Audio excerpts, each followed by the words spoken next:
Un système de lancement de missiles anti-aériens S-400 fièrement exhibé devant le centre d'exposition Patriote. Une démonstration de force de l'armée russe à l'occasion de l'ouverture mardi du forum militaire annuel le plus important du pays et de la 11e conférence internationale sur la sécurité qui se tient dans la région de Moscou. Les résultats préliminaires des opérations militaires montrent que les ressources militaires de l'Ukraine sont presque épuisées. L'ennemi en mauvaise posture et ses alliés occidentaux une nouvelle fois conspués face aux représentants d'une vingtaine de pays moins nombreux que l'année précédente. Le Kremlin compte ses alliés, parmi eux la Corée du Nord, qui célèbre alors la journée nationale de la libération de Corée et la fin du règne colonial japonais en 1945.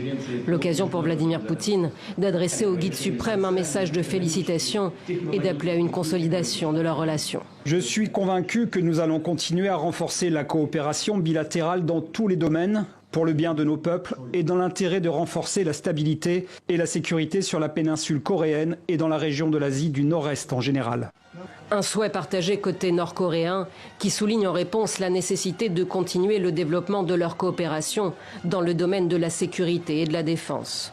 L'officialisation d'un rapprochement opéré avec le conflit en Ukraine, qualifié de guerre par procuration des États-Unis par Pyongyang.